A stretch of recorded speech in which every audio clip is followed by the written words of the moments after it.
তোমাদের একাডেমিতে স্বাগতম। তোমাদের ভিডিওটির জন্য একাডেমি। হ্যাঁ বন্ধুরা, তোমরা লিখে নিচ্ছো যে রাজ্য জুড়ে এবার বলকে বলকে বিরাট কর্মী নিয়োগ চালু হয়েছে। রাজ্য জুড়ে বলকে বলকে যে বিরাট কর্মী নিয়োগ চালু হয়েছে, তাতে তোমাদের বয়সিকতা কি লাগছে এবং তোমাদের কতদিন পর্যন্ত আবেদন করিতে পারিবে তা পুরো ডিটেলসে তুলে ধরবে ছোটো একাডেমি চ্যানেলে। তো একাডেমি চ্যানেলে যারা ভিডিওটা কোনো পুরো দেখবে, দিয়ে তারপরে সাবস্ক্রাইব করে নেবে। মানে যারা এখনো সাবস্ক্রাইব করেনি চ্যানেলটিকে, তারা সাবস্ক্রাইব করবে।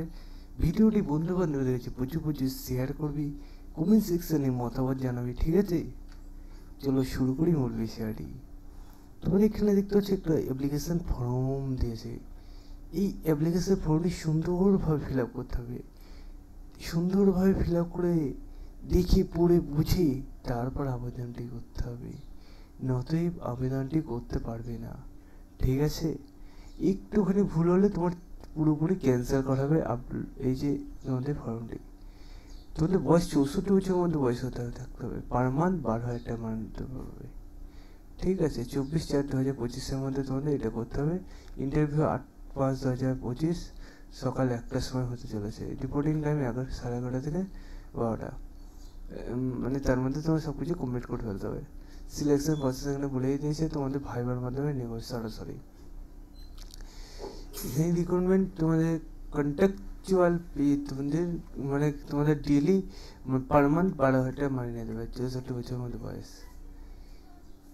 এবং ভ্যাকান্সি একটা রাখা হয়েছে। নিজে চেক আউট করতে চাইলে ডাইরেক্ট করে সার্চ করে বীরভূম.gov.in, তাহলে বীরভূম অফিসিয়াল যে পেজ আছে সেখানে ক্লিক করে নোটিশ বোর্ড অপশানে ক্লিক করে রিক্রুটমেন্ট অপশানে ক্লিক করে আবার নতুন পেজ খুলে আসলে এই পেজে তোমরা নিজেদের স্ক্রল ডাউন করে তোমরা দেখতে হবে বন্ধু, তোমাদের একদমই 2 নম্বরে পিডিএফটা আছে। সেই পিডিএফটা দেখে পড়ে বুঝে তোমরা আবেদনটি করো।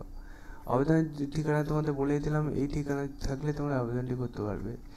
এবং তোমাদের জেলার নামটি জানাতে ভুলবে না, তোমাদের জেলায় যখন এইরকম আপডেট উঠে আসবে তুলে ধরবো, ঠিক আছে বন্ধুরা? এবং তোমরা যদি ডাইরেক্ট লিঙ্ক পেতে চাও তাহলে অবশ্যই কমেন্ট সেকশনে আমাকে কমেন্ট করো যে তোমাদের এই লিঙ্কটা দরকার, ঠিক আছে বন্ধুরা? আজকে যেমন তোমাদের সামনে আমি তুলে ধরলাম রাজ্য জুড়ে যে জেলায় বলকে কর্মী নিয়োগ হচ্ছে, পরবর্তীতে হতে পারে তোমাদের জেলাতেও এইরকমই আপডেট আসতে পারে। তাই তোমাদের জেলার নামটি জানতে ভুলবে না। চলো বন্ধুরা, আজ আমাদের বন্ধুরা কাছে জানতে পারে।